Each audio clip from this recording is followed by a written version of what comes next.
Masyadong giniginaw si Don David kay Tamban. Dahil nga pala sobrang lakas ang aircon nito. Kaya naman nag-pulsit na nga pala si Don David ng night tech.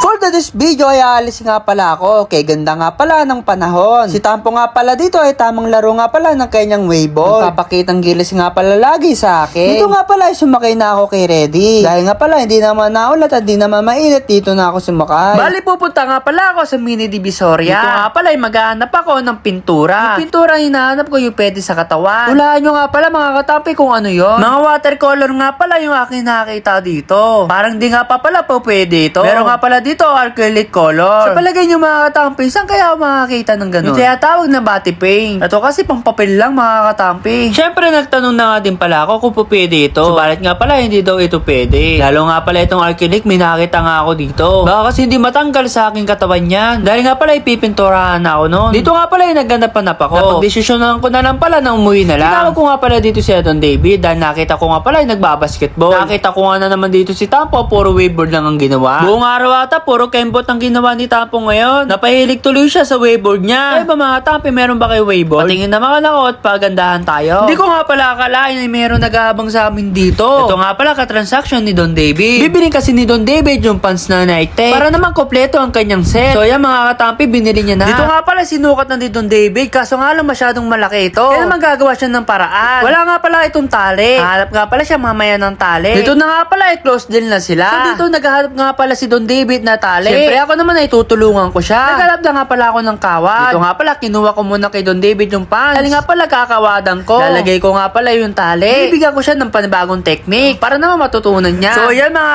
katampi, okay na. Ipapasuot ko na nga pala ito kay Don David. Kumuha na nga pala siya ng sapatos para naman daw maangas. Grabe mga katampi, sobrang angas na nga pala ni Don David. Papasok na nga pala siya kay Tamban. Susubukan na nga pala yung tibay ng lamig nito. Sobrang lamig kasi ni Tamban kaya naman lagi sila giniginaw. Ito full set na nga pala ni Don David. Titignan natin kung kakayanin niya. Binuksan ko na nga pala dito si Tamban. Yung aircon niya pinalakas ko. So yan guys, titignan natin kung giginawin nga pala si Don David. Sa nakikita ko parang hindi naman guys. Nag-e-enjoy nga pala dito si Don David sa kanyang pamorma. At tamang star di pa nga si Kuno. Talagang gusto niya talaga naka-jacket dahil malapit na daw ang Pasko. Excited na ba kayo mga katampi? Magbe-Bermans na. Magiging paangasan na naman ang mga tema. Kaya mga katampi, meron na ba kayong pang Pasko? Kay Don David okay na siguro yung full set na night tech. Siyempre jarit lang yung mga katampi. Dito nga pala bumaba na nga pala siya. Dahil papakita nga daw ako ng malupitan na angas at malupitang sayaw. Hey, ilaw! Panis! Full set! Oh, mga ilaw, grabe. Naka-full set ngayon si Don David, guys. Oh, tingnan nyo. Full set. Oh, naka-full set. Naka-ilaw din. Oh, yung bagong full set. Stardy naman dyan. Naka-full set Hey, ako nga pala si Don David. Magaling ako pagdating sa Stardy. Pero di ako happy. Ay, Spanish.